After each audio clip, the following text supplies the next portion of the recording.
is up, Bucs Nation? I'm your boy Sammer, hanging out with my brethren, Poppy Latte, and our uh, redheaded step brother Stanker. You're watching the Loose Cannons, and we are joined by a massive fucking brain tonight. Massive brain. This man can recite every single player in the NFL draft by memory. Trevor Sikkhema of PFF. Trevor, ready? Go. Every player? Every player. Go. Alphabetically. Go. Alphabetically. No. Not alphabetically, just by skill. Go. Anthony Richardson. Okay, thanks for having me on the show. Appreciate it, everybody. Most skilled guy in the draft. Go Gators. Oh my god. No Bijan. Whatever. That's No, it. we're gonna talk about Bijan. We're gonna talk about it Oh, I'm sure we are, because we are. because he's in your mock. Yeah, because I have a type, and it just involves that position. Period. Interesting. Yeah. All right. Speaking of positions, the Bucs are in an awkward one after Devin White came out, I guess publicly now. Maybe not publicly, but it's been kind of breaking news. Trevor, guys demanded a trade. He wants out because he wants to not play on that fifth-year option. What are your thoughts? What are the Bucs? What can they do? I mean, what happens from here? Well, totally get it from Devin White's perspective. I think the timing's a little odd, right? I think that Greg Allman tweeted this out. It's strange that he would officially demand a trade now, after like a month after free agency started. So now there's not a lot of teams that have the cap flexibility to trade for him, even if they wanted to. You probably got to wait a while into the summer, and by that time, you're probably coming back to the Bucs anyways. So it feels like, unless there's going to be a deal that gets done on draft night, which, again, that's also difficult because the contract details would probably have to be worked out if you're making a deal on draft night. So it's kind of the timing of it's kind of a mess. But for Devin, it makes sense because he was top 5 overall pick, right, at the position. So you have already invested a lot of draft capital into this one player. So you don't want to cut him for nothing. You don't want to lose him for nothing, and he's playing that as leverage. Won a Super Bowl with the team, and during that playoff run, he was pretty damn good during that Super Bowl run. So obviously there's been a lot of up and down play around that, but you're capitalizing off of that, off of being a key part of why they won a Super Bowl. The current head coach, Todd Bowles, we know likes Devin White a lot, and he believes in Devin White a lot, and he puts him in important situations because he believes in the talent, he believes in the athletic ability. So you have the draft capital backing you. You have, I guess, some moments that you could certainly point to justify you getting paid early. And you have a head coach that feels like he's pivotal to what they do on that defense. So all of that is to his advantage, where he just goes, yeah, I don't want to play in the fifth-year option. I want the guarantees. I want the new contract. I want all of that. Totally makes sense from Devin White's perspective. It makes zero sense from the Buccaneers' perspective to cave on it, to get a deal done. The thing that, honestly, if he is going to hold firm and say, I want to trade or I'm not going to play in the fifth-year option, the most advantageous path for the Buccaneers is absolutely to trade him. Like, instead of having to pay a linebacker, which I'm not as harsh on linebackers as a lot of other people are. I do still think it's a pivotal position, especially for somebody that has a lot of responsibility. But a lot of the responsibility in this Bucs defense falls on Lavonte David. And that's not to say that Devin White doesn't do anything pre-snap or any of the communications or anything in coverage, but let's face it, Devin White is at his best when he is allowed to play free, play athletic, and basically is just see ball, get ball, and be a blitzing linebacker. He is allowed to do that because of the responsibility that Lavonte David shoulders next to him. So if you figure Lavonte might not be on the team for that much longer, even though I hope he retires a Buccaneer, are you going to be 1 or 2 years into a massive 5-year, $100 million deal with Devin White and think that he's going to pick up the responsibility that Lavonte David had? Because if you are, it's not going to be great. And I think you're going to be paying a linebacker, and it's going to be a sunken cost for you. So instead of having to pay a linebacker $100 million, you might be able to get 3rd, 4th round pick for him. Probably what you would get in a comp pick if you let him walk anyways. So it all kind of depends where you believe the Bucs are right now. I think the Bucs are more of a rebuilding team than a competing team right now. So if that's the case, you're not looking to pay a linebacker $100 million. So that's my thoughts overall on Devin White. Isn't it a slippery slope though, Trevor? Because yes, Me and Sammer talked about this yesterday.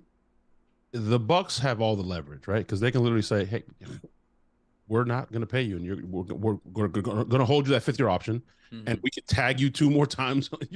We hold all the cards. But if he does hold out and he becomes, detrimental or, a distraction to the team, don't they lose leverage then? Because other teams are like, we're not going to fucking pay you anything for him because we know you're going to have to just release him, or I'll give you a fucking 5th rounder or a 6th rounder because clearly he's not coming back. Yeah, but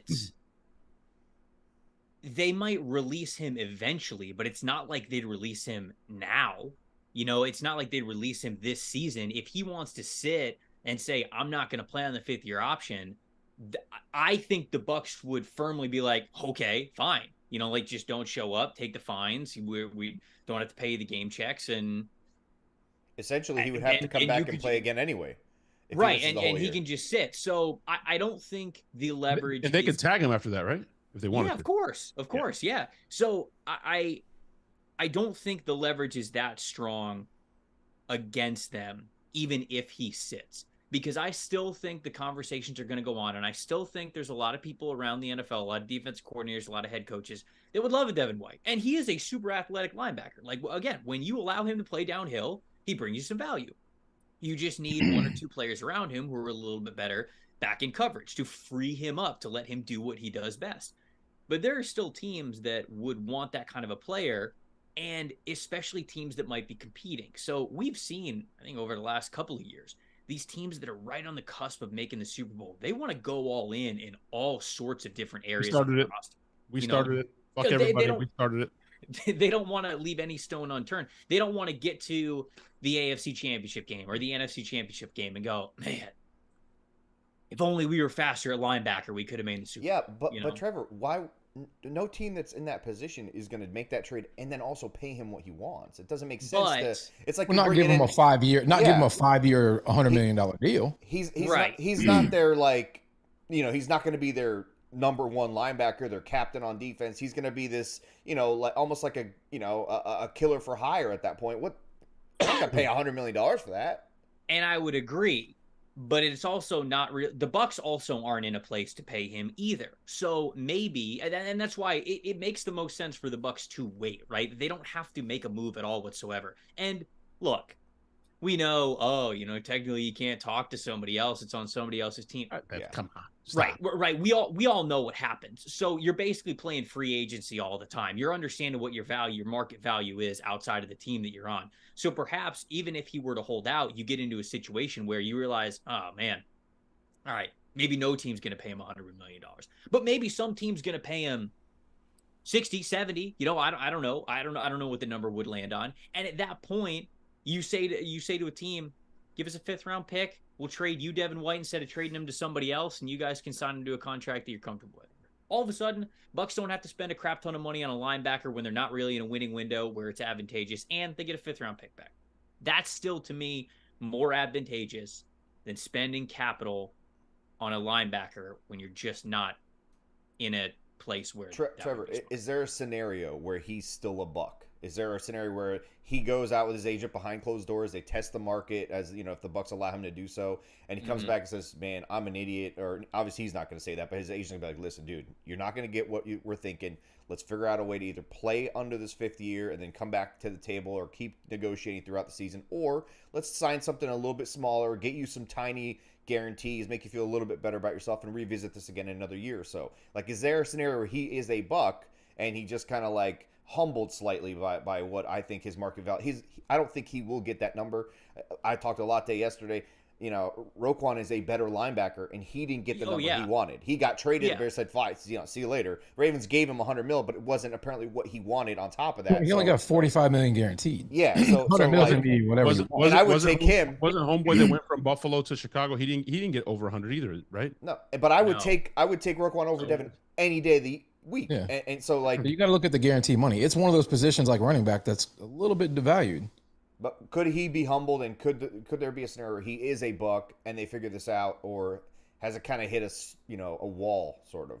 Let's see. Total guarantees. Okay, Roquan got 60 in total guarantee. Oh, fully guaranteed. I guess that's better to look at that. Roquan got 45 and fully guaranteed. That's $2 million more than CJ Mosley got. Damn, CJ Mosley got a damn good deal from the Jets. Holy cow. For 43, Tremaine Edmonds got 41.8. And then it drops all the way down to Shaq Leonard got 33. And then it drops below 30. And guess who has the fifth most fully guaranteed money on his deal for a linebacker? It's Devin White. Because they drafted him that high, and because your rookie contract is fully guaranteed. So that's why it's kind of crazy. Is Devin White already has a top 5 linebacker contract. It makes sense. If you were looking at total guarantees. Now he obviously wants more guaranteed money. Everybody does. But to answer your question, yeah, I certainly think there's a reality where he could come back, but it depends a lot on what happens with the Bucs this season. Jason drafted him top 5 overall, right? Jason's not going to want to just look at this draft pick of Devin White, even though it was a piece that led them to a Super Bowl, and say, yeah, let's cut it after the rookie contract. Jason, the general manager and the scout in Jason, I think, is going to want to take pride in hopefully getting a good second contract on White and let him be somebody who's a Buccaneer for 10 years. It's what every general manager wants for their first round pick. So I think that Jason still really wants that. But if the team struggles a lot this upcoming season, I'm not saying this is going to happen, but let's say they win like 4 or 5 games. If Todd Bowles is gone and they hire a new head coach, things might be different. They might be in a situation where they have to look at the cap, they have to look at the roster space, and they have to bring it more down to the foundation than we even saw this past offseason. It just depends. But if they're a team that's fighting for a playoff spot, they win 8, 9 games, something like that, if Todd Bowles sticks around, then I think, you're probably, again, not going to want to lose that kind of a player because you're still in competing mode. You're still around 500.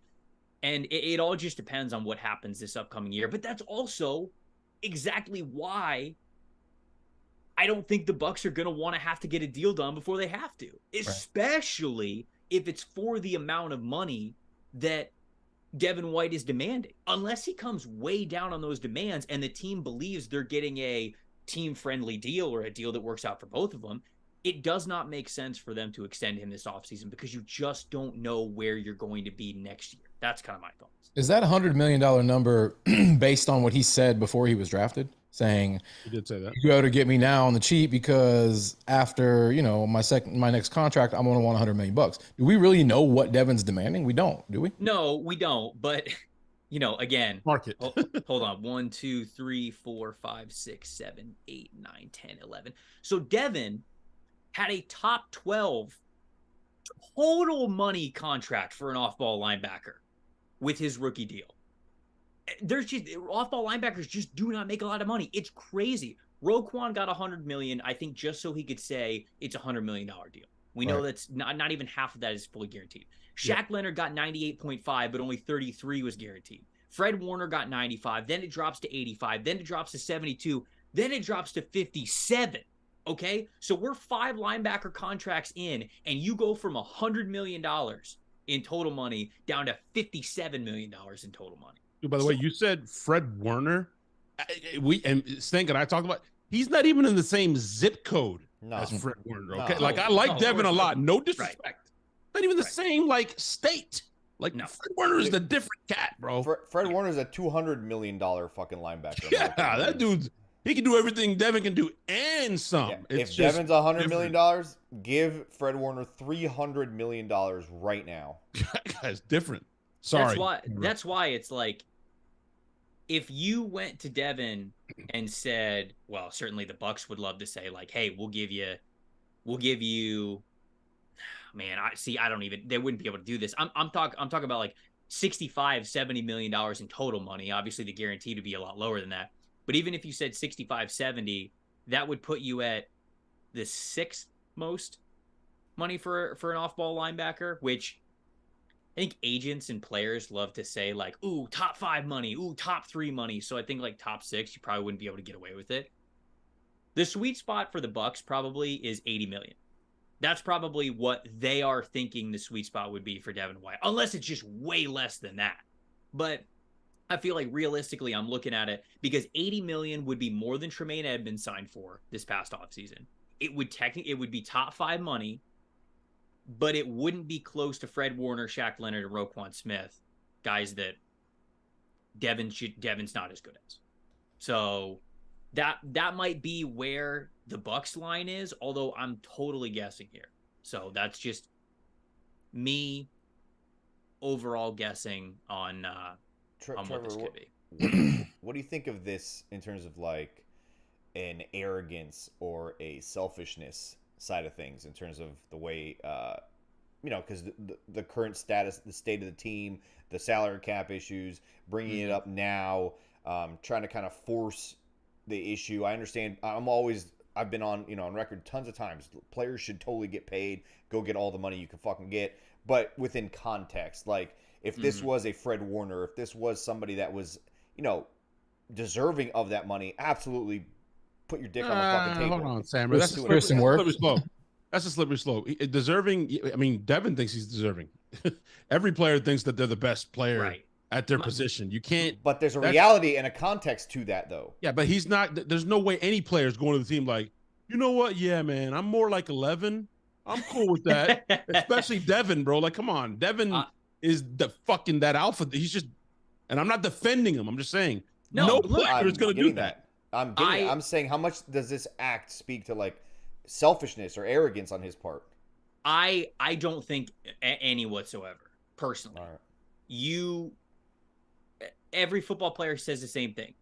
I could blow out my knee next play, very next play, could never be the same player again. You talk about, he's 25, he's 26, he's gonna have 10 more years to make all this money. No, he's not. Not at that position. Strange game, physical position, 100%.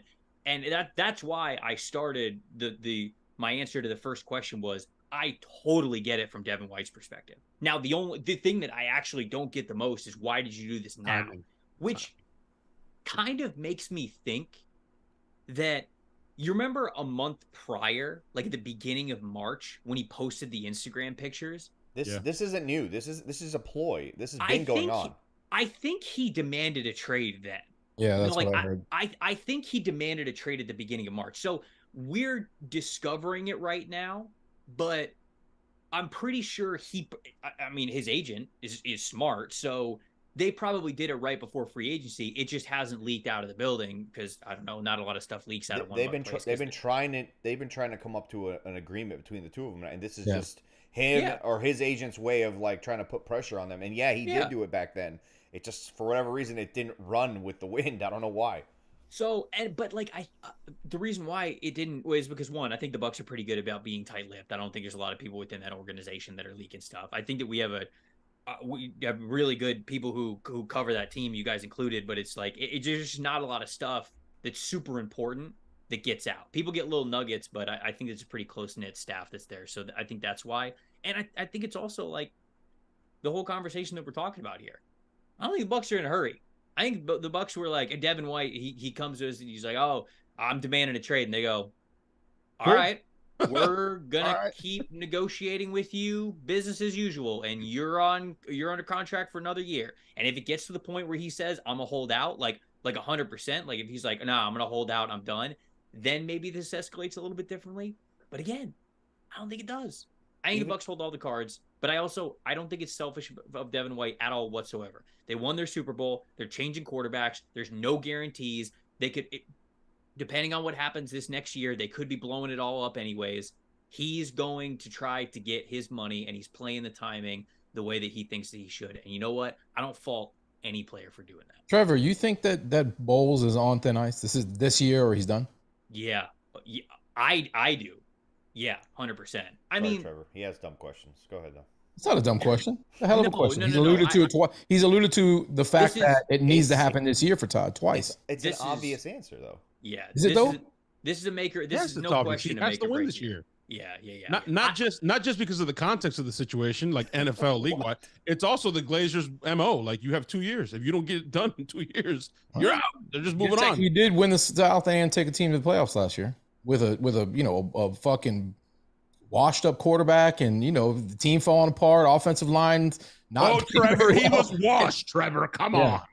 He was washed mentally. Come on. No, Brady out. Listen, if but not for hold that on, defense last year, Hold on. Trevor, if not for that defense, Why was he checked out? He didn't want to get hit, dude. Like, fuck that. It was like a hot potato. He didn't want to play for that offense anymore with that offensive coordinator. It's his offense too, though. It's his offense. Offense, Trevor. That's what he didn't want to do anymore. We're not going to get into And that. it doesn't help. And it doesn't help that Ryan Jensen goes down and the whole offensive line's basically. Yeah, that doesn't help at all. Look, I do have to say this. We have been lucky for a long time now. We've been lucky here with Jason and the staff, with who they've drafted, all that stuff. And again, with context, like Trevor said, I agree. I don't agree. I understand where Devin is coming from, right? He can go out there next year, blow out his knee, never play again. It happened to the Notre Dame linebacker that went to fucking the Cowboys. Remember? Gonna be a top fucking 5 pick. His career was fucking cut short. He was going to be amazing. So, and that was a freakish play. It can happen to anyone. So I get it. But we have been kind of spoiled here lately. I mean, the Mike Evans of the world, the Chris Godwins of the world, the Carlton Davis, Jamel Dean, Levante David, all these guys. Like Tristan Wirfs strikes me as the guy who's not going to be like, fuck you guys, I'm holding out. You never know. I don't know. But we've been really lucky with these guys. Like, I just want to stay here. And it's cool. I'll take a team-friendly deal. It's just been, we've been lucky. I don't know. We haven't had to deal with the divas and the holdout shit. I mean, it's been a nice ride. I wasn't saying I didn't understand his perspective. I was just saying the timing of it, the number he's asking for, like, there's just a little bit of, like, there should be some context to what you are demanding at times. Like, you should also know, hey, like, he thinks he's the best linebacker in the league. The context is you're fucking not. So, like, I can't change that. So that's more of what I was kind of alluding to. The other thing that you and I talked about a lot of, because you buy and sell horses all the time, the price of horses have gone up, bro. It's gone up. I mean, like, so I get it. Go get that money. Hey, I've seen his horse stables. It's a lot to keep up. It's a lot to keep up, bro. I delivered his house.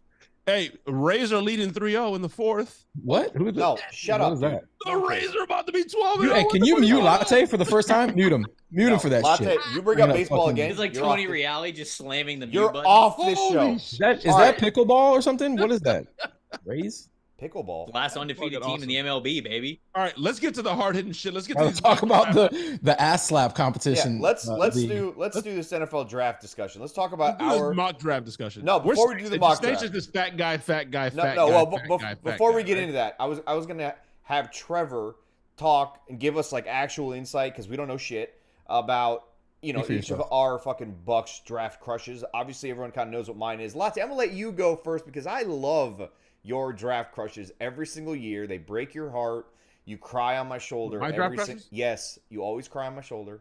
So I want your number one draft crush at 19. I don't cry on your shoulder, motherfucker. You're a poreless, tear ductless, fucking heartless, just fucking AI but robot. I have a shoulder. I have a shoulder. I might be smiling behind you. Metal, but I have bro. A shoulder. You're literally like I am fucking robot, bro. You're not. No, I'm gonna cry on Snake's shoulder. At least it's like soft, blubbery, fucking. Whoa, bro! Look at these things, bro. Yeah, I like that. Got some sharp edges up in this bitch. Anyways, you just called me a stud. I like that. I put this out on Twitter, and I'm gonna let Trevor know because the way Trevor and I became friends a long time ago before he was super fucking famous, and I cut his hair, is we were both fucking draft nuts, right? Like we love the draft.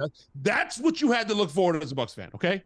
Literally, after week 4, you're diving into fucking mock drafts. You're on the fucking red board. You're on Twitter. You're trying to figure it out. Who are we taking? How are we gonna get better, right? We were fucking draft savants these last 3 years. Trevor, I have no idea who the fuck is in this draft. Okay, I don't know. I don't know. I did a mock draft. I did it on y'all's mock draft machine thing. Mm-hmm. I was just guessing. I was throwing darts. I'm gonna be honest. Yes, I have a draft crush and Bijan. That's because I love all running backs. It's like asking me about like a fat ass. I love fat asses. Okay. Bijan's got a fat ass too. Bijan's got a fat ass. Bijan's got a fat ass, bro. As Mike Mayock would say, he's got a big old bubble butt, which I always thought was weird at the combine. Like, Trevor, Mike, what are you doing, bro? Trevor, what do you think of Bijan's ass? Go. Very explosive.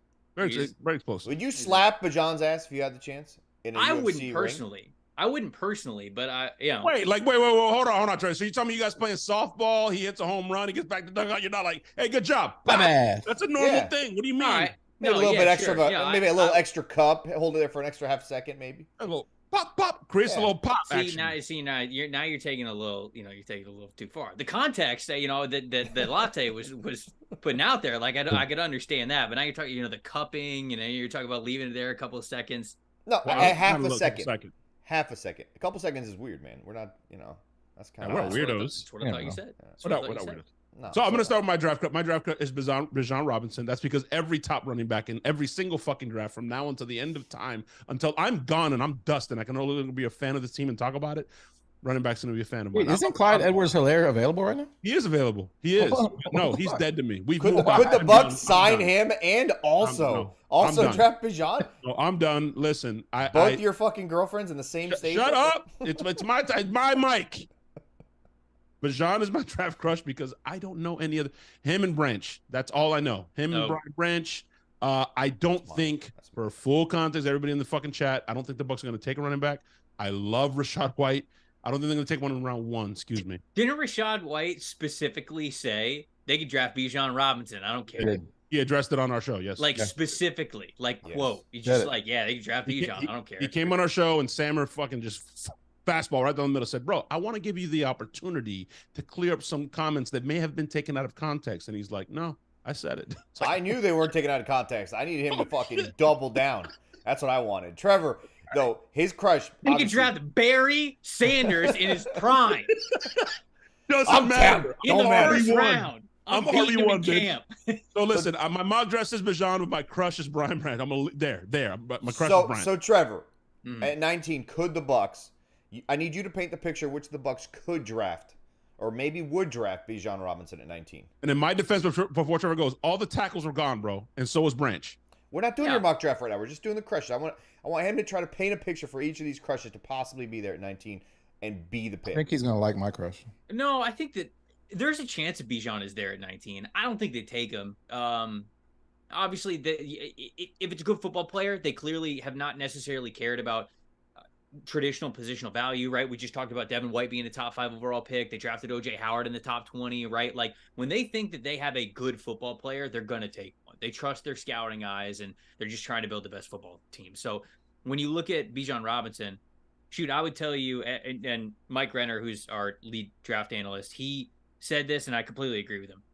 There's 3 blue chip players in this class. And when you say blue chip, that's top of the list. About as can't miss as an NFL draft prospect can get, even though we all know it's a game of risk. You're describing Baker Mayfield. Got it. Cool. Of course. Right. Baker Mayfield, no. Jalen Carter, I mean, who knows with the off the field stuff, but like on the field, he's a blue chip prospect. Will Anderson's a blue chip prospect, and Bijan Robinson's a blue chip prospect. This class has 3. They've got 3 guys that Whoa, Anthony Richard, what? Gator blue, but not quite blue chip. Oh, so that's why. Trevor, is there any scenario where Jalen gets Warren sapped and drops to 11-ish, where we maybe within range? Yeah, no, I think that there is a possibility. I would tell you that that's not likely. We had the whole stuff that came out during the combine with him being involved in the fatal car crash back in January and him potentially lying about the story about what happened and just all this stuff. And then he shows up to his pro day and he's overweight and he's not conditioned well. And there's already people who are putting out anonymous quotes about him, taking reps off and things like that. So there's a lot to unpack with Jalen's scouting report. And basically we're to the point where we can all see what a monster he is on the field. But for every team, he's going to be different. Like for some teams, he might be number 1 on their big board. For other teams, he might be off completely. And that's just like that. That's where the prospect is. But the over-under is set right now, depending on where you look, at 6.5 or 7.5. For where Jalen Carter gets picked, either over or under 6.5 or 7.5. I still think it's going to be under, but slightly. Like at 5 or 6, Seattle or Detroit. I think those are the 2 hot spots. But Detroit, look, man, God, you pair him with that kid that they drafted last year, Detroit. Jesus Christ, don't give Detroit and their knee biting cap asses. That'd be disgusting. Who's the kid they drafted? Trevor, the edge guy. Oh my God, Aiden Hutchinson. Yeah, he was actually pretty decent. You put him next to Jalen. Woo! Yeah, I like him. I like Vita Vea and Jalen Carter better. I mean, but that would realistic. Right. Yeah. Jalen Carter just in the top 5. Smart guy. So, yeah, I think the Bijan would be great for him at 19. And I don't think he's going to be there though. I think he's too good, and I don't think they'd draft him. All right, so my draft crush obviously has been Brian Branch, Alabama safety.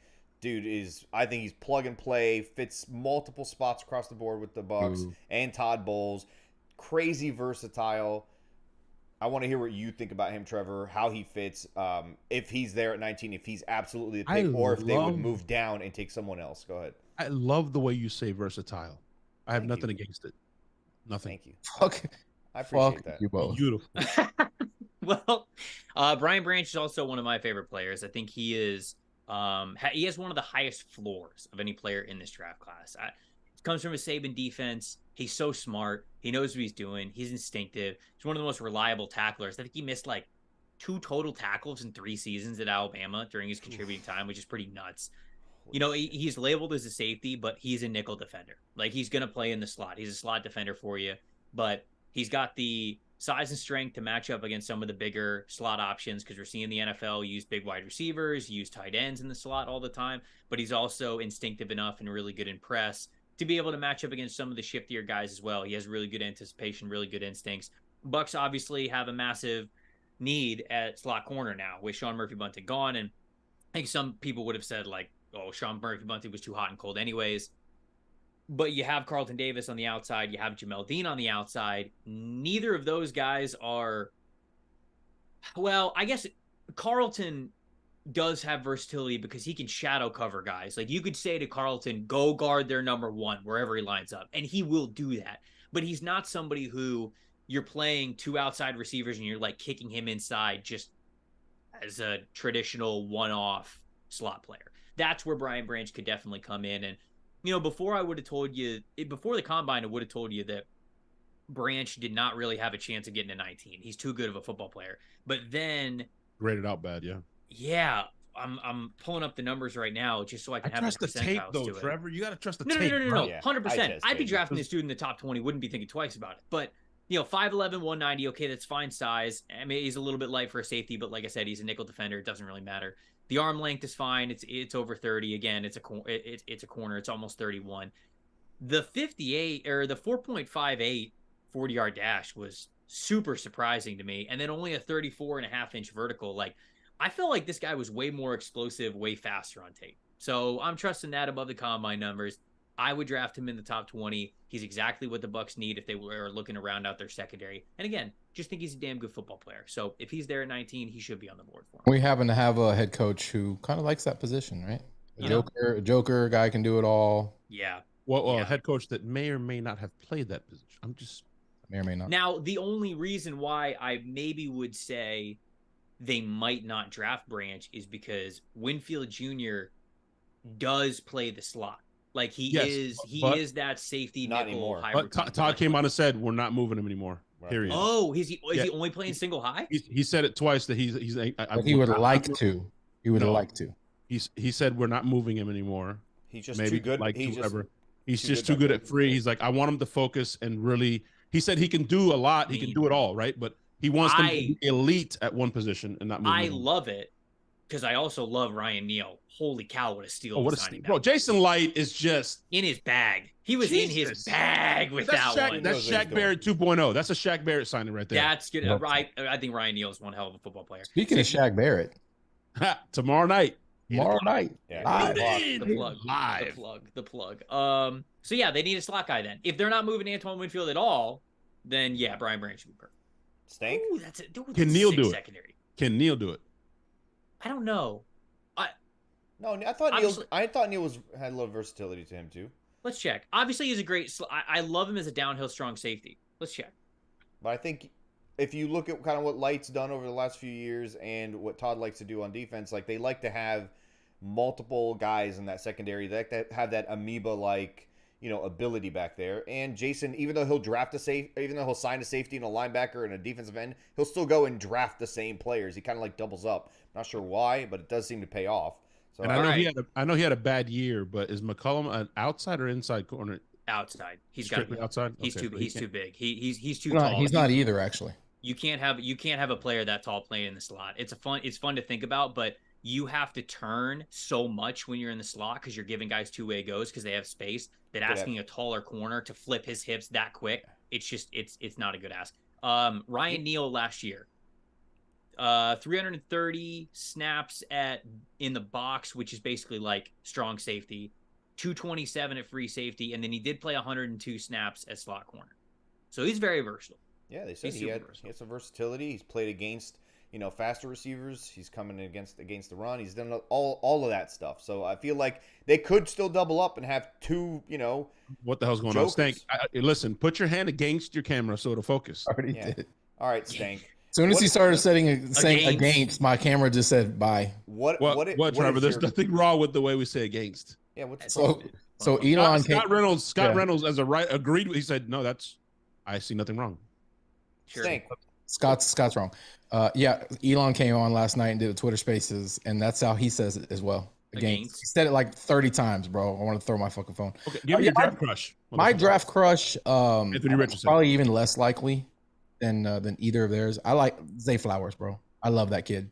I love him. I feel like I like him a lot. I feel like we need a weapon, bro. Like we need somebody who can bring some juice to this offense. That is Russell Gage, sir. Yeah, who was Russell injured Gage. Well, we'll see, right? Maybe last- a healthy injured last year. Maybe a healthy Russell Gage brings something to the table. Coke Heath, hello. Guy can Yeah, pass, catch, thank throw, you. block, Yeah. run. I mean, Different kind of flash. Good point. Different kind of flash. Zay's that dude, bro. I feel like just get some young energy into that wide receiving core. I don't know. I know we spent a lot of money. We have a lot invested in the wide receiver. I think the most in the NFL, right? Trevor, listen, you have his side, you have my side, you and then you be the judge. And I feel like, and I don't know, you're involved much more with the draft. I've been diving into Dynasty. I started a Dynasty League. I Nice. feel like it's a little hype behind Zay, like a little too much hype. Like No, it's just the flavor of the month type thing. Mm. Like people are just drinking the Kool-Aid. I like him, but it's like people are like the next Antonio Brown. I'm like, fucking relax. I've heard He all moves that. like- Next Antonio he Brown, next Steve Smith Jr. That's the thing. Like he moves like AB, and Hype's real. AB was one of the best route runners in the NFL for such a long time, but not in like a traditional sense. It's like he wasn't running like traditional routes. He was just, the path that he would take to get open was so unique. And I feel like that's the same case with Zay. Now, Zay is not nearly as much of a route running technician as Antonio Brown was when we think of Antonio Brown, but neither was AB when he was coming into the NFL, right? It took him a while to get to that point to become that player. So Zay, if you watch him right now, and all the people that would say like, oh, like the Antonio Brown comments, they'd be like, he's not nearly the route runner. Well, yeah, he's coming out of college. You got to think of what these guys were when they were coming out of college and what they became. So his usage is certainly really schemed up. It's screens, it's slants, it's it's drag routes, it's backside digs, like it's long crossovers, it's things like that. So it's a lot of stuff that's really schemed to get him open, but he has that rare ability to change direction yet accelerate at the same time. Not everybody has that. And I just feel like, Tyreek Hill type stuff. Yeah, I mean, like Tyreek Hill is certainly like that kind of a player, but I'm not saying that kind of Tyreek speed, is, Stank. I'm saying like where he can change direction and just not lose acceleration. right? That was Antonio. like Antonio was good at that too, though. And that's the thing, is that it sounds crazy to say like, oh yeah, Tyreek Hill, Antonio Brown, great comps, just like two of the best wide receivers of the last 30 years. Like it sounds stupid to say that about a college kid, but that's like how he moves. Now, does he become that route runner? Who knows? But I like Zay. He's my wide receiver 3 in this class. I have him right behind Jack Smith and Jigba, and then I still have Quentin Johnson too. I'm still believing in it, and then I got Zay at 3. I like JSN a lot. Oh, sure. All I heard was that he could be Antonio Brown or he could end up being Jacquez Green. I don't like that. Don't like that at all. Shots fired, bro. What fucking why Quezzy taking a fucking snipe? No offense to Quezzy, made a fucking phenomenal catch against the Rams, got demolished, got an extra 15 yards out of it. But I mean, it could end up being who's throwing the ball to Jacquez Green? Sean King in that moment. How are we doing this right now? Listen, we did a pod before the pod a little bit. Trevor, not for any particular reason, but someone on here, Christopher Cole, says Hooker's the best quarterback in this draft. What are your thoughts on that? Number one, because I like him. But more importantly, what are your thoughts on Levis in light of the recent mock draft that Ian Rappaport did? Not because of anything we know. In light of Rappaport's recent mock draft, where he had him falling because he is a little rougher on the edges. Maybe Josh Allen type. I'm not saying Josh Allen, but like rougher on the edges, right? Had to learn, had some stuff to come up to polish. He had him fall in the 19. What are your thoughts on Levis? Will Levis is a quarterback that I would bet on in the top half of the first round or in the top 20. I would draft him in the top 20. I would. The arm is awesome. I've gotten to speak with Will multiple times. He's an awesome dude. Obviously, he's eating bananas with the skin on him. He's all Those about are not the three nutrients. sides we were talking about. Those are nasty sides. Mayo in the coffee. Obviously, you got to kick the metabolism, get a little bit of healthy fats in there. So Vita Vea would he's really in a nutrient. Like no, that. but no, seriously. Yeah, he's got an absolute howitzer of an arm, and I think people are way too hard on this past year. They really are. You didn't have around him.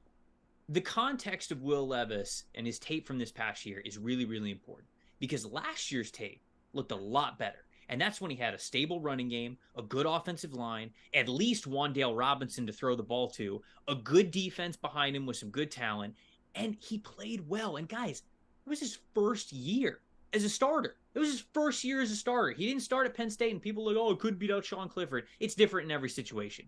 A lot of coaches sometimes have allegiances to guys that don't want to make the change, and who knows, maybe this was just a better spot for him. So I don't hold that against him, especially when he played well at Kentucky. So he played well in his first year. Liam Cohen was his offensive coordinator, who was the quarterback's coach of the Los Angeles Rams before he then went under Sean McVay, before he went to Kentucky to be the offensive coordinator there, was the offensive coordinator for one season with Levis, and McVay went, no, you're coming back with me. Now he's the offensive coordinator of the Los Angeles Rams. So he played really well under a pro-style kind of an offense.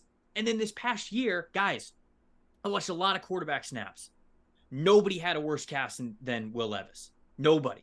The offensive line was horrendous. The wide receivers were dropping balls on a weekly basis. They had no running game to lean on, and the defense was bad. That you could have put Bryce Young on Kentucky, and he would have looked better because Bryce Young is better. But Bryce Young would not have looked like he improved from the previous year. It would have been a worse year than it was the year before. So for us to sit here and go, why didn't Will Levis get better in dog shit situations? It's like when you say it out loud like that, it sounds dumb, but that's the way that I view him. That also means, I'm not making excuses for him. It also means that when he gets into the NFL, he needs work. He's going to need to work on his consistency. He's going to have to take live reps in actual games and struggle. You're going to have to let him struggle before you pull the plug on him, if you're going to do that. So I go back to, you brought up Josh Allen, and I'm not saying he's Josh Allen, but there's an interesting point about Josh Allen that I don't think enough people are making when they make this comp. The reason why Josh Allen, not the full reason, but one of the reasons why Josh Allen is who he is today is because the Buffalo Bills said, we're going to draft this guy and we're going to let him struggle. We're going to let him learn from his mistakes. We're going to put a great supporting staff around him. We're going to make sure he does not lose his confidence as he struggles in the NFL. And we believe that investment is going to pay off for us. They let Josh Allen play bad football for a year and a half, almost 2 full years. And it wasn't until the back end of that second year and into his third year that he started to actually become a really good quarterback and the MVP caliber guy that we see today. How many quarterbacks, how many coaches, how many GMs have the security to say, yep, be bad. It's fine. So what you're saying is we've got the time. So what you're saying is our offense now is going to have elements from the Rams offense, and we're going to draft Levis, and Canales is going to take over as head coach, and he's going to have the security he needs. Levis isn't going to make it to 19. Don't reach. So if Tampa wants, we're also not going to draft a second quarterback. They're going to have to trade. No NFL experience when we got, unknown in Trask. Don't talk about Trask. Why not? Don't talk about it. Stop it, because it's the worst kept secret in the world that there's a competition. There is no competition. But before we forget about this Will kid, 2 things, Trevor. So when you're drafting a kid that high, say top 15, all right, and Will, don't you kind of want to know that if you put him on a shit team, because if you're drafting that high, you're probably a shit team, that he can get better, that he can elevate the people around him. I get, he probably has the worst tape in terms of the people around him, the drops, all that, terrible offense, 0 run game, terrible offensive line. He was getting hit almost every time he touched the ball. Don't you want to know that he can kind of elevate a little bit and kind of make things better around him? And second, next time you talk to him, please ask me, why the fuck does he sometimes throw the ball without the laces?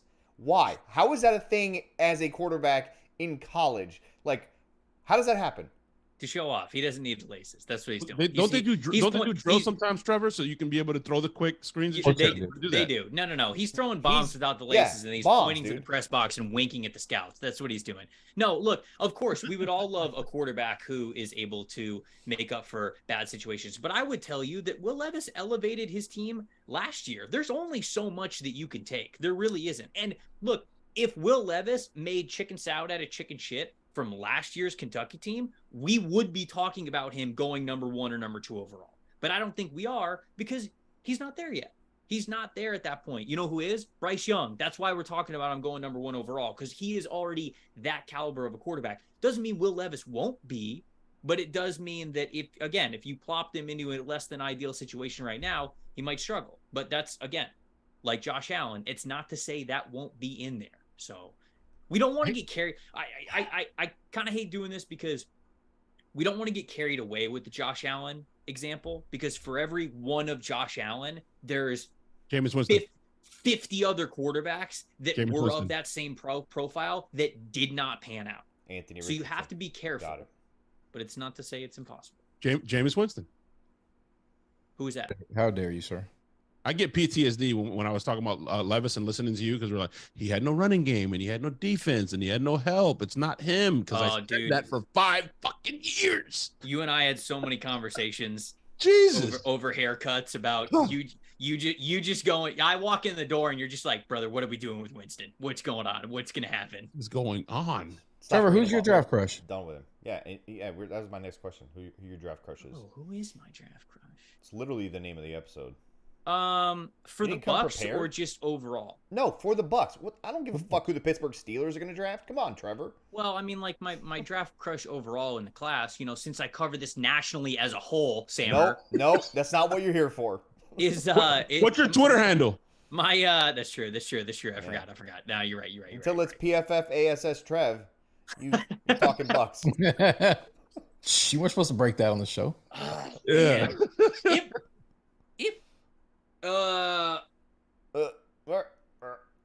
I think it might be Brian Branch at this point. I also love Nolan Smith, but he's not going to make it to 19. I would just be shocked if he made it to 19. I did a mock draft and he fell to the second round today on y'all's site. Well, he should. Crazy. He should. He absolutely should. Your site sucks then. It shouldn't happen. Get on that. Get on that. I also like Jackson Smith and Jigba, but they're not going to do it. Oh my God, that'd be gangster. Can you imagine? Can you imagine gangster. Chris Godwin, Jackson Smith and Jigba, Mike Evans, Russell Gage, Baker Mayfield? Jesus, dude. I mean, what? He'd throw for 8,000 yards in one season.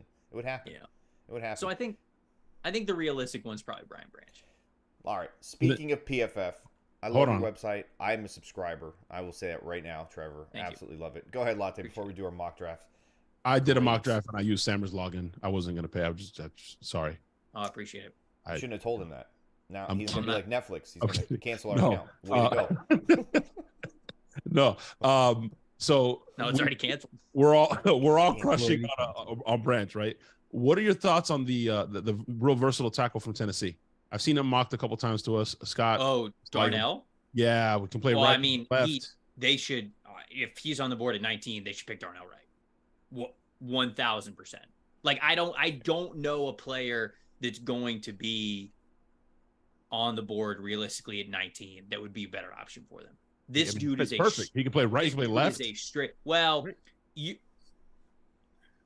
would rather him stay at right, and you would rather just flip Tristan to left, but that's fine because obviously they've been planning to maybe flip Tristan to left anyways. But Tristan Wirfs at one tackle and Darnell Wright on the other would be sick. I mean, this dude has a physical mentality that is awesome. I mean, he just loves playing offensive line. He loves getting in the faces of guys. What I love so much about watching him up close to the Senior Bowl is he continually brought the fight to defenders that were coming at him. He was not just sitting back in pass pro. Like a lot of offensive line teachers love to say, like, pass pro isn't passive.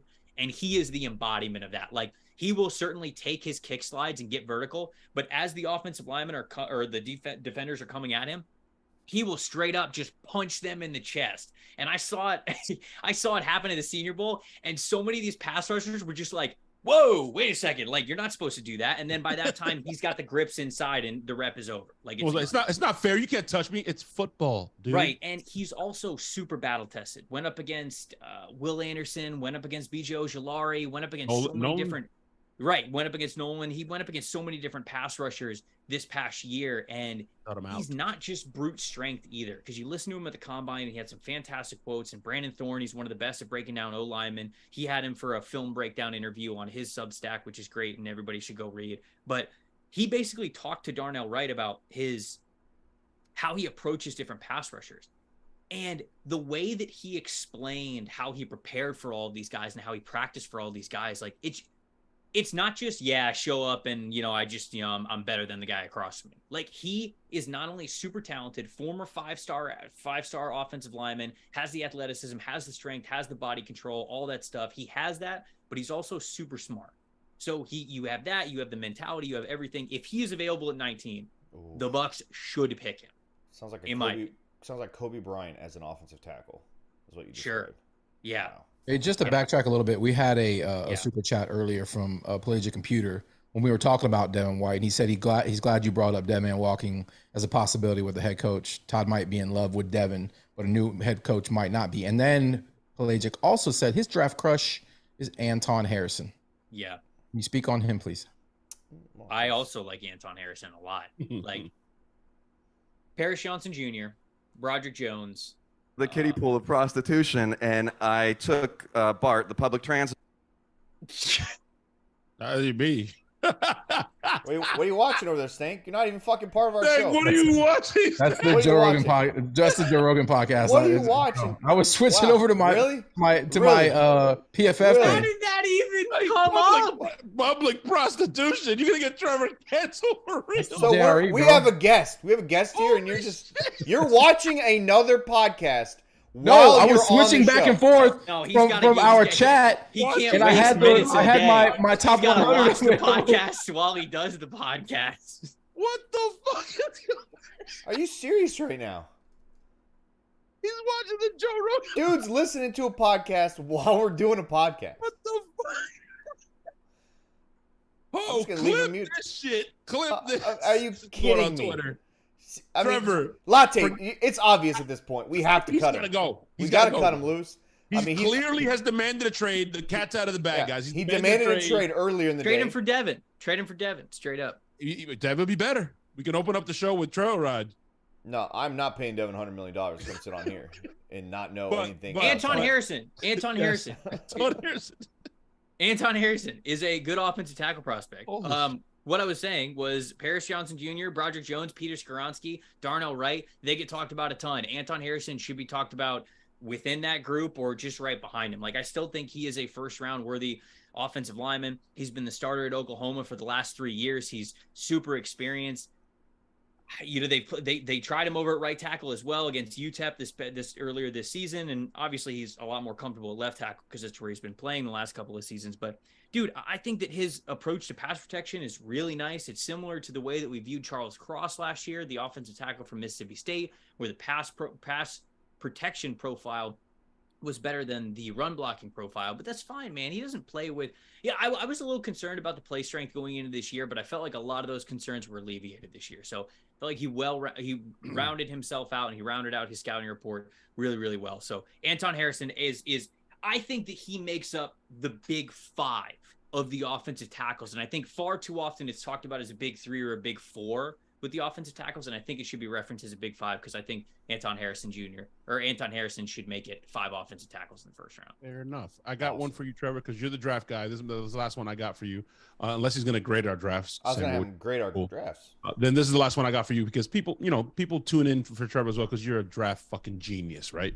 The odds have moved now, and they're saying that Bryce Young is probably going to go number 1, even though everybody thought it was CJ Stroud. Yeah, fucking the quarterback coach out there that used to be our quarterback. I forgot his fucking name. You know, when Josh McCown. Josh McCown. We play ball, and you're going to find a house and blah blah. And he's been talking about crushing on him, and all of a sudden, I switched to Bryce Young. My question to you is, as good as Bryce Young is, and I've seen him, and he's fucking elite. He's amazing. Mm. And I hate to use this reference, but we've been talking about it all night. I just cannot envision him trying to do what Derek Carr did in Vegas and 45 meeting Derek Carr and blowing him the fuck up. Bryce Young surviving a hit like that. He was 204 pounds at the combine, Trevor, and he drank 2 gallons of water before he stepped on that. He bulked up for that. He played mid 180s. That's what can he dude? I mean, Vita Vea falls on him, bro. Yeah. Or Devin missiles like he hit Derek Carr. Like, what are your thoughts on that? You evaluate these players, like, dude, 108. Like, what? You don't want to make a living betting on outliers. You just don't. It's a big people's game, and I was told long ago, and it continues to ring true. Big people beat up little people. That's what the NFL is all about. That is what the NFL is all about. I wouldn't pass on Bryce Young. I just wouldn't. To me, he gives you that Joe Burrow vibe. He really does. It doesn't matter what's in front of him. It doesn't matter what the defense is throwing at him, whether he gets hit, whether he doesn't. He's going to make the smart play. He's going to get up after the hit. And you're just going to, if you're a fan of the opposing team, you're just going to shake your head and you're going to be like, what the hell do we have to do against this guy? And Trevor, he's a college kid. He's a kid. He's going to put on more muscle. He's going to fill out his frame. I think he is going to get bigger, but I think he's probably going to play around like 195. But if he plays around 195, like, that's fine. I don't care. I don't know. Who gives a shit? He's too good for me to pass up. If I've said it for a long time now, especially since Carolina traded up to number 1, I'd be taking Bryce. I haven't really wavered from that. I'm not going to waver from that. He's the best player in college football over the last 2 years, no question about it. And he plays the position that matters the most. So when it comes, scary that he's played on the team that has the most weapons, that has the best offensive line. Because a year ago when he won the Heisman Trophy, and it was his first year as a starter, you could say that. He had a lot better weapons around him. They had a better defense overall. The team was a lot better. This past Alabama team is not the same kind of caliber Alabama team that we've seen over the last couple of years. There's not really a receiver at Alabama that scares you. There's not a tight end at Alabama that scares you. The offensive line was good, of course, because it's Bama, but it ain't the Bama offensive lines of old. Jahmyr Gibbs is probably the best playmaker on that entire team, and he was coming out of the backfield. So he wasn't helping him deep downfield. And I think that you saw his receiving cast let Bryce down more than you saw it the other way around. So, be honest, Trevor, you kind of flipped me a little bit on him. I because you painted a picture, and I'm envisioning. I remember specifically that Tennessee game, which was fucking like, if you're a fan of college football, holy shit, one of the greatest Incredible. college football about games entertaining. ever. But I saw him take hits, and it didn't matter, man. He just got up, and it was like, got up. I don't care. And right. I saw him as, rest in peace. Sam can do an impression a little bit. As John Madden used to say, he stood down the barrel of the gun and just stood in there and fucking delivered the football. Boom. So, like, he doesn't play like that. I just don't know how his body will hold up. That's my concern. But he's a fighter. He's a fighter, Latte. Stallone would absolutely fucking love this kid. I'm telling you. He's a fighter. He takes hits and keeps fighting. What you are saying, Christian, is not invalid. I'd still take him. I would just take my chances, knowing that the game is getting a lot softer for quarterbacks. Certainly, with you not being able to hit them very often, the rules are they're tailored towards quarterbacks not taking hits, and the ones that he's going to take, he's taking a lot of the biggest ones in the SEC, which produces a lot of NFL players anyway. So you're right. It's not like it's something that's overblown. It should be talked about, but it's not enough for me to not take a chance. Vita is going to sit on him, and bad things are going to happen if Carolina drafts him. Yeah, Vita's got to catch him. If Vita could probably body pick him out of on him, Vita could pick him out of his teeth, like out of a grill of a fucking car. All right, draft grade time. Trevor, you come from PFF. They have an amazing fucking mock draft machine on there. You guys can fucking make trades and shit. Phenomenal. So we fucked around. We played on there, Latte and myself. We came up with 2 mock drafts, and I know what I graded out on the site, but I want to hear you give us our grades. I would like to respectfully, please, Trevor. Mm-hmm. Who am I starting with? Who's I hold on. I did it as a joke. Can you, because legit, and Sammer knows, can you insert Darno right there at my first pick, not Bijan? Because we're not drafting Bijan. Doesn't matter. So we'll start with. We'll start with mine since I made the amendment. Yeah, let me go to it. It'll be Lattes first. Go ahead. Okay. And the first round pick is I'm not gonna go with mine Bijan. first. What the fuck? It's Okay, Darnell. so you want Darnell Wright at 19, but then you also have Cody Mock at 50. Oh, that fucks it all up. God damn it. Fucking Bijan. shit. Graded leave as alone. it is. Leave it alone. Graded as it is. Leave it alone. Um, That's why I went tackle in the second round. as it is, this draft's probably like a D plus C minus. That's fine. I'm not gonna lie. I literally tweeted it out, and I told Trevor I haven't fucking done draft shit in forever. Because Bijan, obviously awesome, highest impact player that you have. Sorry, I'm looking down and not at the camera, but I'm looking at the mock draft stuff. But so like Bijan obviously is going to be great. Cody Mock, I know he's listed as an offensive tackle, but the measurables probably tell you that he's going to be a guard. He's a former tight end who put on a lot of weight, and they let him play a tackle at North Dakota State. And he has decently good tape, and he's kind of that like spit and vinegar type of like interior offensive lineman. He's got the long red hair. He's missing teeth like a hockey player. Like he's the offensive lineman that you would want, but he's probably not playing tackle for the Bucs, so he'd probably be an interior player. And I'm not sure that he'd be a starter right away. Owen Papo is extremely athletic. I like Owen Papo a lot. I just don't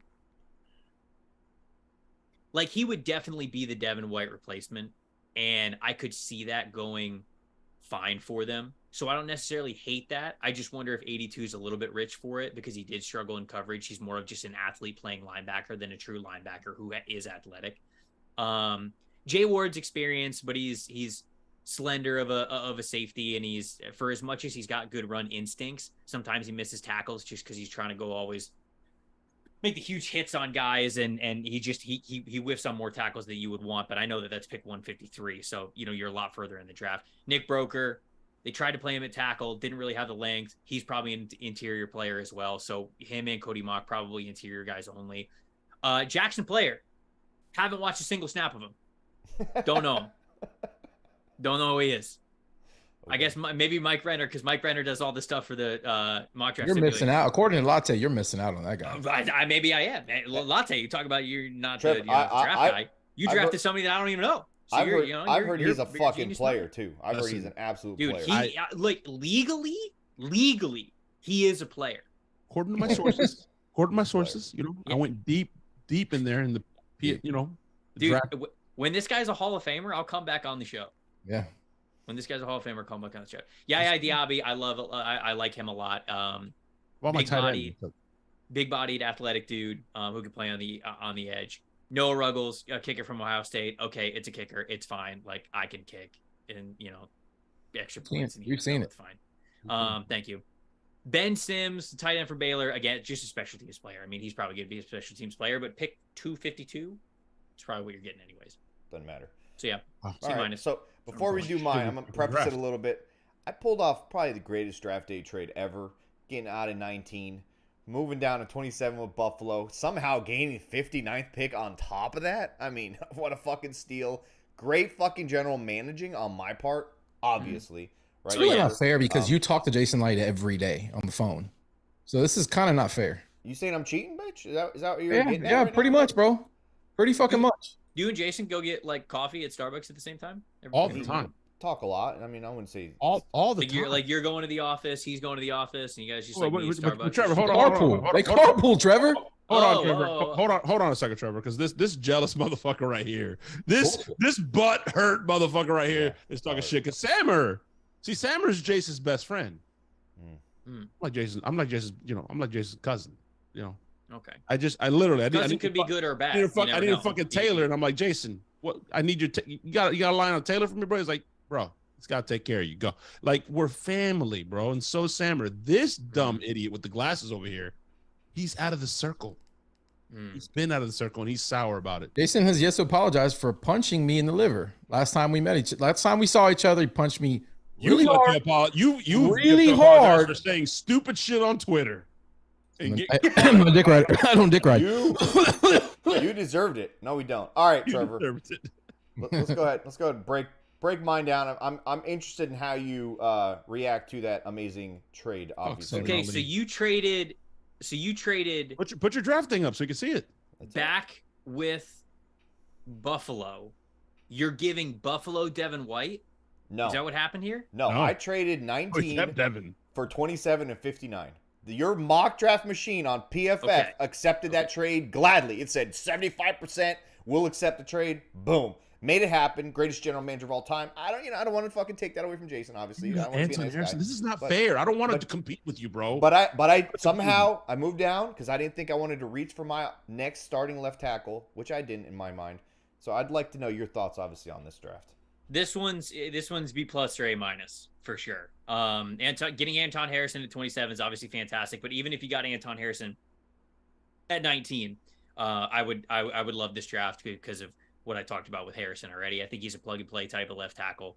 You get him on one side, Tristan Wirfs on the other. I think that's a really nice tackle duo, a young tackle duo that you have there, which is great.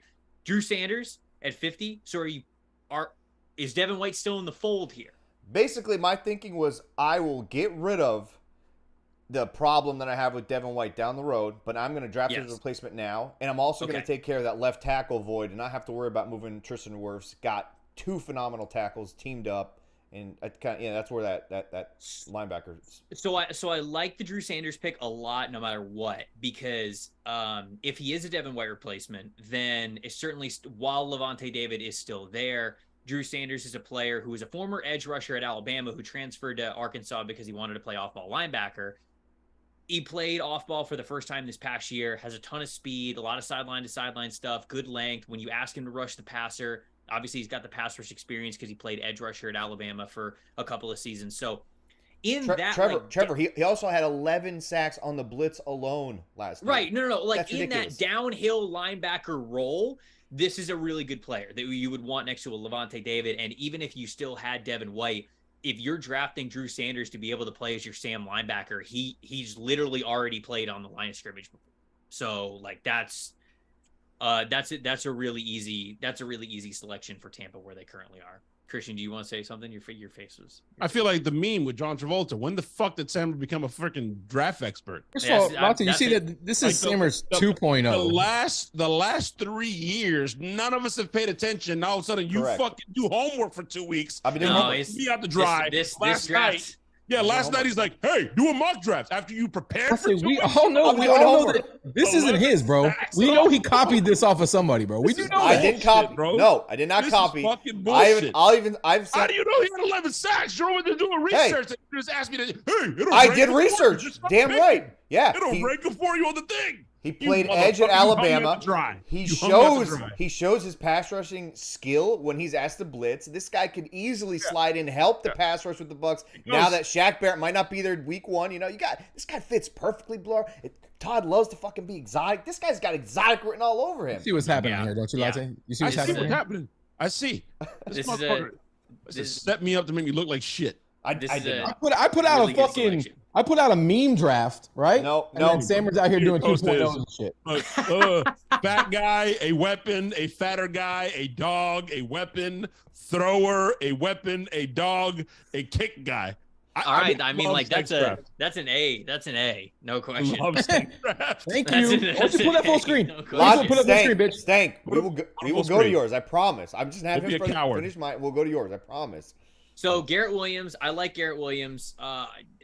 ACL injury, who knows what he's going to be when he's coming back, but has a lot of forced incompletions over the last 3 years as a starter. Really liked his instincts. Wasn't the most athletic dude in the world, but like that's okay.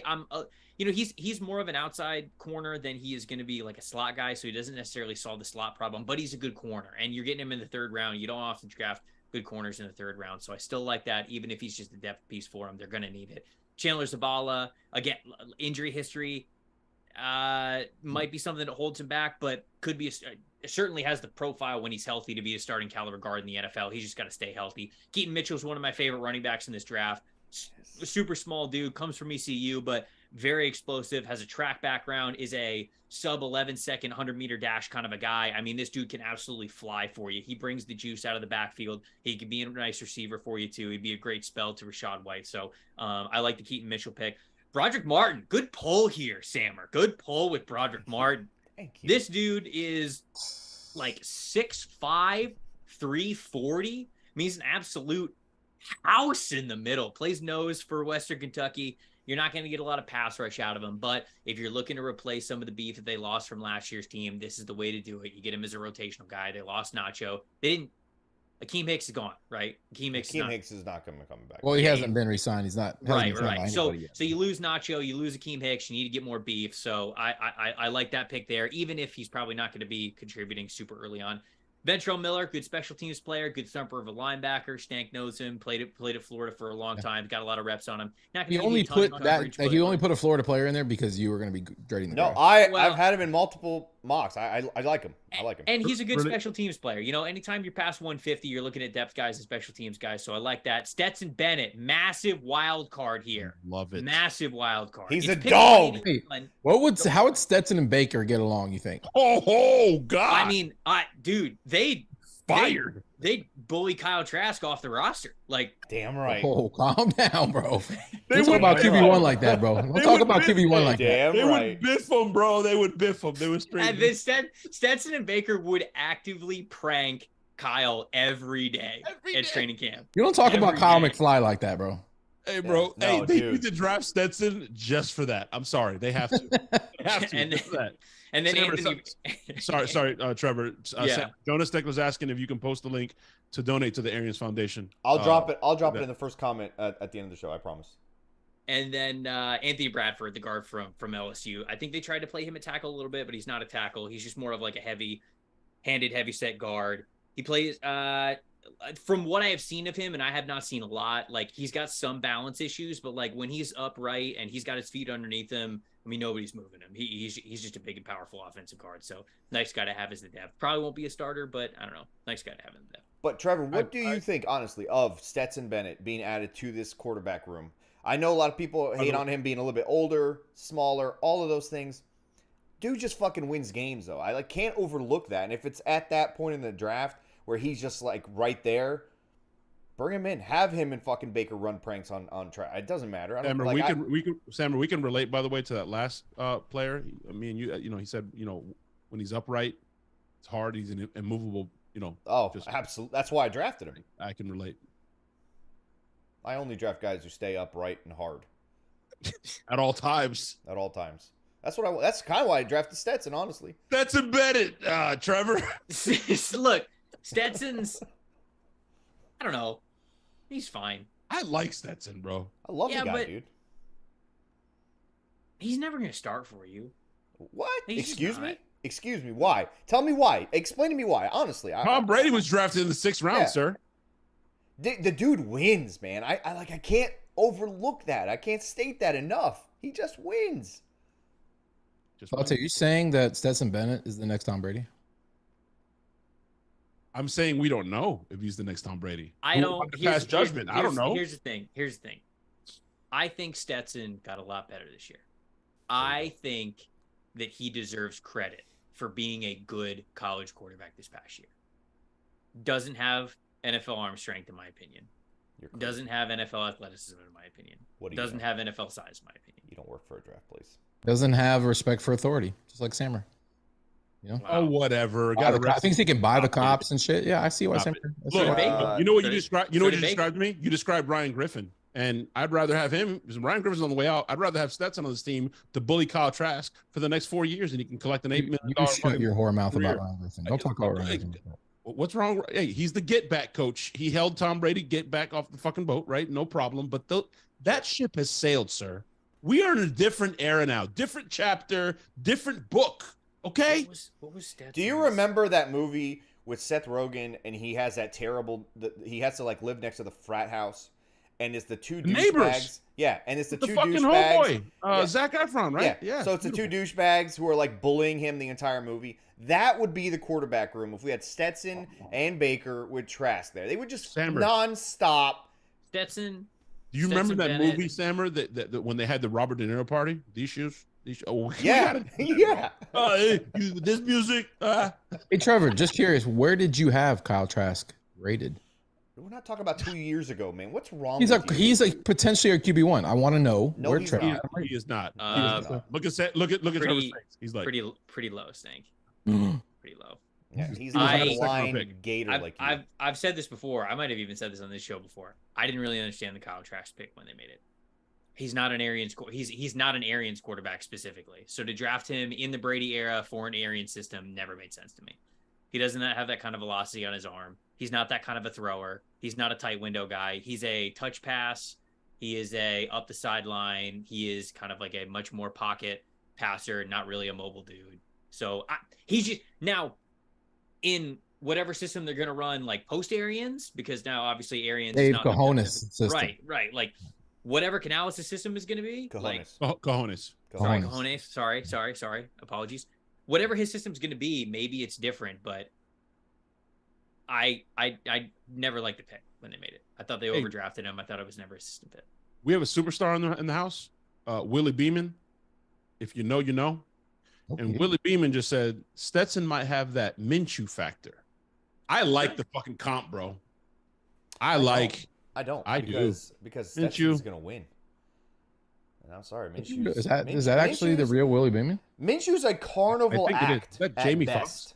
No, he's a fucking carnival act. Garner Minshew was 6 feet 7/8, so almost 6'1", 225 pounds. That was in the 9th percentile of height and 63rd percentile of weight when it comes to quarterbacks. Stetson Bennett is 5'11" and 1/4, 192 pounds. That is in the 3rd percentile of height and the 0th percentile of quarterbacks. There is not a quarterback in the NFL that is as light as Stetson Bennett. But Trevor, that dog in him. Bryce Young? Trevor, Bryce Young? Bryce Young measured in at 204. Bryce Young play at 180, bro. Bryce Young measured in. So what do you think that Stetson Bennett's going to play at? They're both going to play at 190. You're not taking into account how much weight comes off of being a dog. He's got a dog in there. Yeah, right? I forgot. Yeah, another 50 pounds. Never mind. He's 6'5", 240. You're right. Thank you. And then he's got a chip. He's got 2 chips on each shoulder, right? That kid reminds me of Camarda, bro. You know what I'm saying? Packing. Dude, huge. You don't look a cop in the eye unless you're fucking swinging like a trebuchet down there. I'm just saying, all right? I'm just saying. You just pull out fucking a trebuchet on this fucking podcast, dude? Everybody in the chat right now just Googled what that was. No idea. What the fuck is a trebuchet, bro? What? Right. I'm old. My bad. All right. I forgot. Trevor understood it because Trevor writes, and Trevor's not against using proper English, so, you know. I did. I'm a bitch. All right. I'm against saying it like against. Hey, Jonas just made a joke. He said at this point, Trask will be traded after the season. Traded to who and for what? What? This is what you do. No, look. This is how you do it. Trading for Trask? You tell Devin, listen, we're not going to give you $100 million, but we'll give you $60 million, and we will give you Kyle Trask. He will live with you. He will be your indentured butler.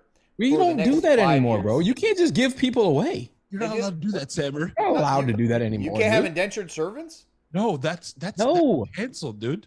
They did it on Seinfeld. What are you talking about? Hey, Latte, can you go ahead and read the most recent super chat, please? Can you please read? I think it's a good deal. No, the podcast is over, bro.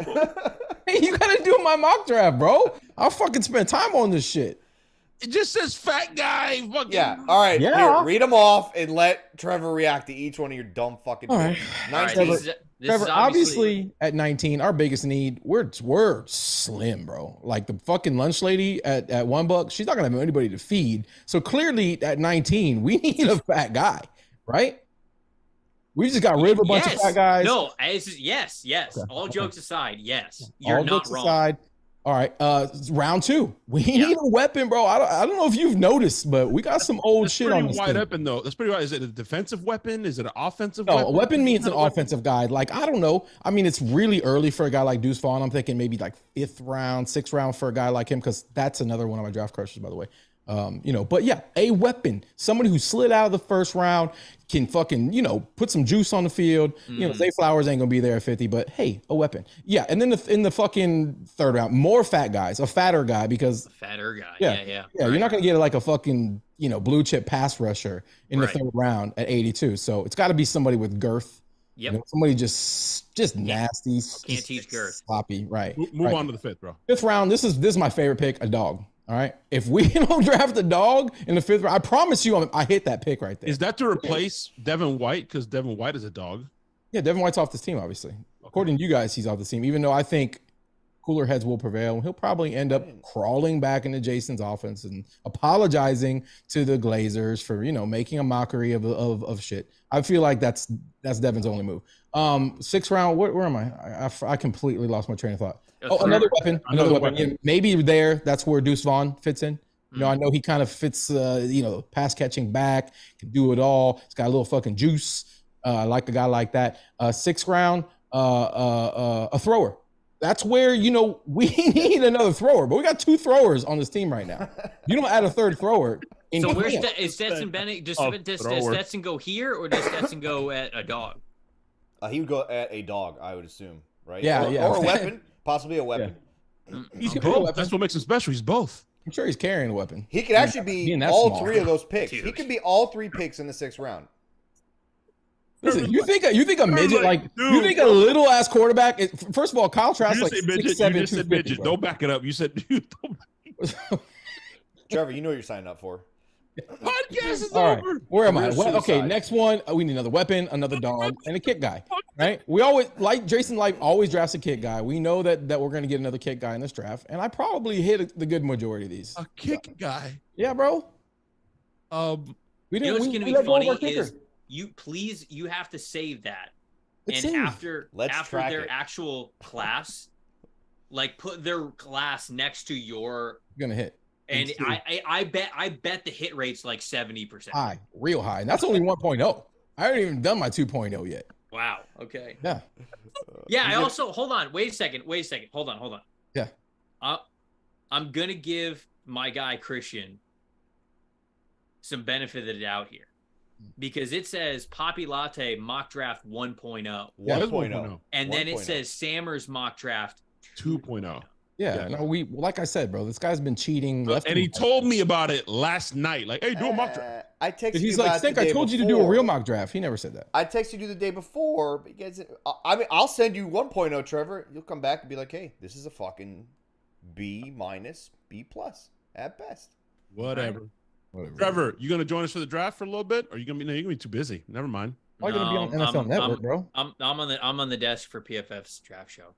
I'll obviously I'd love to join you guys after to recap it. 100%.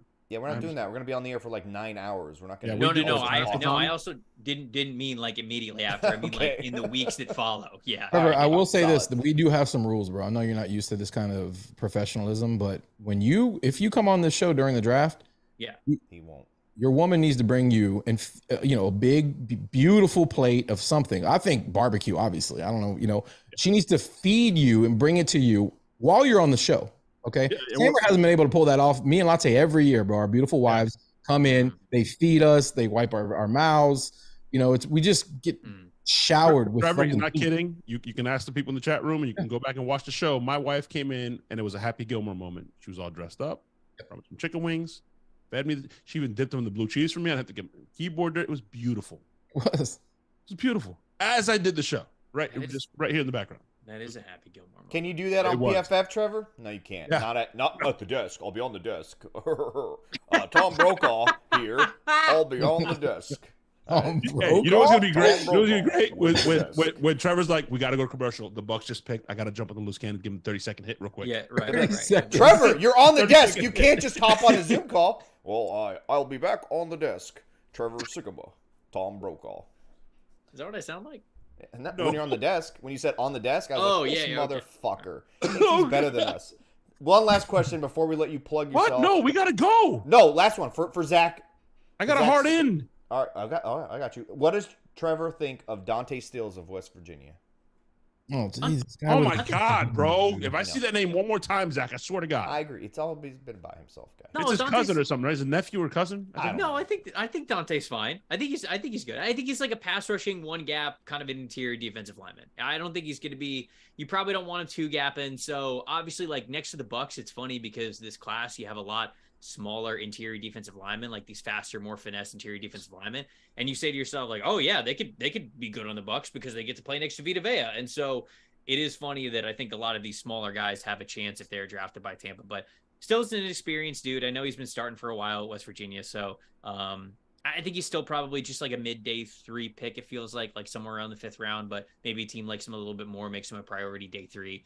kind of a player, maybe in the 4th, but that's anywhere from like round 4 to round 6 is where I see Stills. Is he a I dog? hope for Dante's safety that the Bucs don't draft him, because I'm already pretty sure that Zach owns like an article of clothing that guy has worn before. It's hanging up on the wall in his office. I mean, you can get it autographed. We draft that guy, By the way, dude. Watch out. His cousin was not Stills. His cousin is Zach Frazier, the center. Is his name. Don't know about that. All right, Trevor, let people know where they can watch you on the desk and where they can read all your stuff On with the desk. proper English and all that good stuff. Well, You wear a suit and tie? He does. are we gonna wear suit and ties?